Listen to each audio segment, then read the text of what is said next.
talented, obviously. They're they're not unbeatable. Trinity Christian was banged up a bit in their game, so it did make the blowout a little easier for Bulls. And then you look at last week, St. Augustine was holding firm with them for a while before they finally pulled away. I would say Creekside's probably at least as good as St. Augustine, at least from what I can tell so far how they played. So I feel like Creekside will manage to keep this game relatively close. They got a very talented quarterback, and it seems like they're slowly starting to build themselves back up to what they were for a couple of years earlier in last decade. Yeah, I can see that happening, but I feel like Creekside will. They can probably if they do lose, I feel like it could be less than 14 points too, because they are capable. They are capable of being just a possible threat in the St. John's, Duval, Clay area. Like I said, they might make playoffs. I think they'll make playoffs this year with the way they're looking. Another game I wanted to mention, and this one will hit home with you. Trinity Christian hosts Columbia, and it'll be Columbia's first game officially after that long wait. I'm sure fans out there in the Columbia Lake City area, they've been waiting for our game finally. This one I think will be a really good one as well. It should be. I think it'll be pretty close as well. And Trinity, I know they're trying to make up for last year. Especially with the record they had. And they're still a strong, talented team in Columbia, They've been a powerhouse for a long time as well. So it should make to be a really great match. This one, I'm actually going to go with Trinity by 10 over Columbia. Partially because I know Columbia's, they've been working hard, they've been practicing, for their first game. But I feel like them, when they travel to Trinity Christian, I feel like it would be somewhat of a long drive from Columbia, and I just think it may be just a first game jitters type deal, but I think Columbia will still be prepared. But Trinity, I think, will just come out to be the better team. I did see that Pinkos had Trinity by 1 in this game as well. I feel confident with Columbia going into this matchup because from what I could tell last year, it did seem like Trinity is the type of program, like offensively, it's really basic, fundamentally. Like they try to run the ball as much as they can. That's going to be their key to the game. They're going to try to run the ball on Columbia, and the only thing is, both their running backs, I believe, are banged up. At least their two best ones. And I saw what happened last year when Columbia was able to shut down in the run. It ended up 38-7 for Columbia. And that's the biggest thing I look at with this matchup. I'm not going to go overboard on this, but I feel like the quarterback at Trinity does get propped up a bit higher than his overall ability, in my opinion. I feel like he's a serviceable starting quarterback, but I believe they have him he's a Power 5 player who's, I believe, committed to Wake Forest, if I remember correctly. I'm actually not too sure. I haven't seen a report on that. Okay, well, I just know that I saw it somewhere, but from what I saw last year, I felt like that Trinity is not going to be the type of team that if they get into a passing shootout, that they're going to have much success with it. So I like Columbia by 3 here. Alrighty. Another one. We got a rivalry game to mention. The Battle of the West Side. Ed White will be hosting West Side.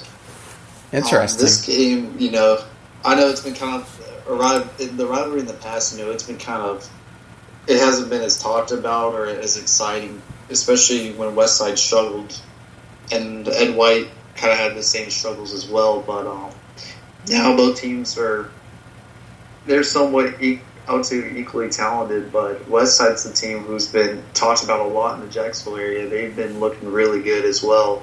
And I know Ed White had a rough game last week, but this game will make out to be a real fun one, especially if you live on that side of town or are alumni of either schools.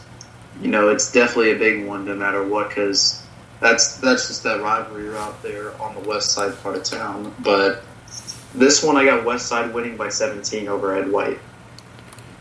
Okay. From what I could tell, this matchup, I see that Pinkos has Ed White by 3, and they're the home team in this one. I am a little concerned with how Ed White performed against Baker County. I think this game will be a bunch, way more closer than it was with their game last week. But I still like Westside to get the win. I'm going to take the flip of what Pinkos had. I'm going to take Westside by 3. Alrighty. Another one here, go down the Gainesville area. Another rivalry game. Buchholz will travel the east side for their game, from what I'm looking at here. This game, I think, won't be much of a close matchup. Buchholz looks to still be strong as well.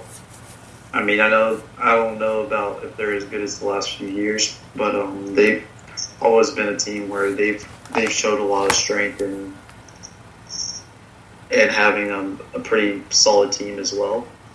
I'm actually going to go with Buchholz by 14 over Eastside. I'm going to go a little bit higher on my score. In fact, I'll probably go ahead and double it. I'm going to take Buchholz by 28 over Eastside. From what I could tell, Eastside, they are just not the same team they were a year ago or 2 years ago. It's obvious that not having Anthony Richardson there has definitely pulled the program back down to where they were a couple of years ago. And it's a shame because it seemed like they were finally making some headway in Alachua counties. But it just doesn't look like they're going to be very much competitive for a while now. Yeah. Another one, it's considered a big matchup and one that I thought about listing on my Game of the Weeks as well, but I didn't. Flagler Palm Coast has to travel out to Neptune Beach to play Fletcher, which I think will be a pretty good game, if you ask me.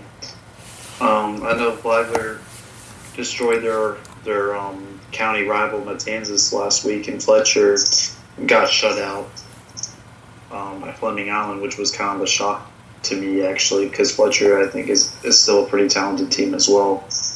I'm actually going to take Flagler Palm Coast by 10, and they'll lead the beach with a victory.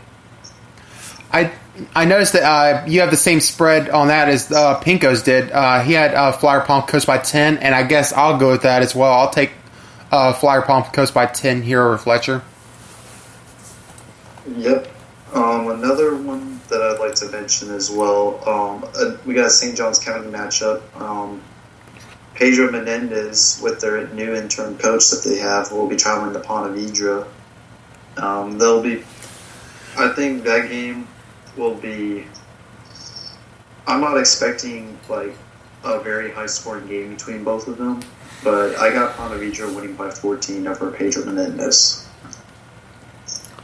I'll take Ponte Vedra by 17.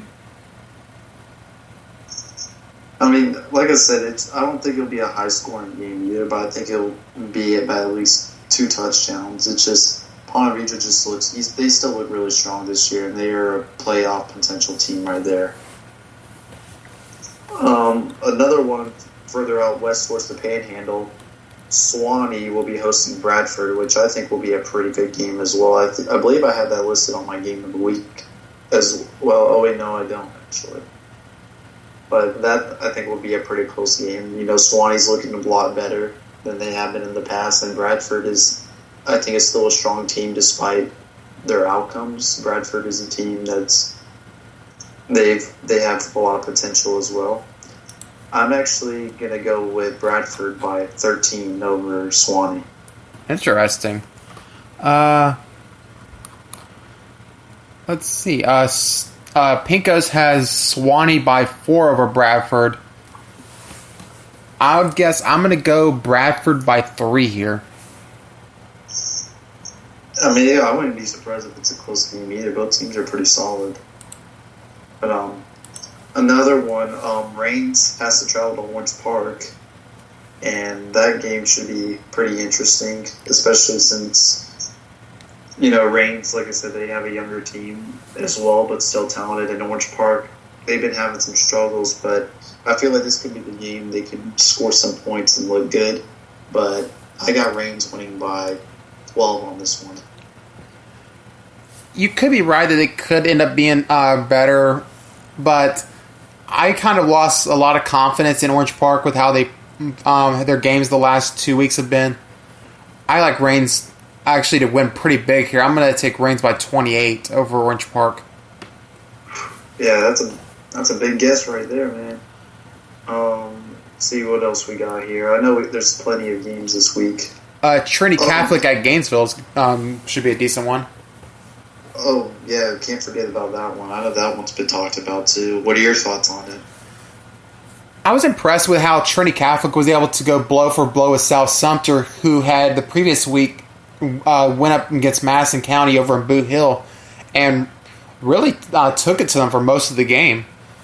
So, and Gainesville, they won the game against Santa Fe, and then they dropped the 28-0 loss to Sanford Seminole, who plays in a pretty good game that I think we'll get to in a little bit.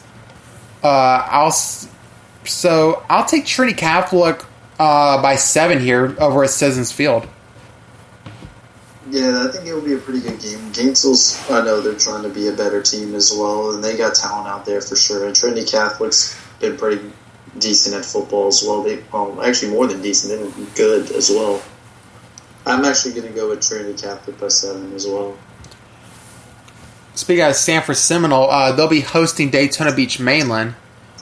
And for that one, I'll take Sanford by 4 over the Daytona Powerhouse.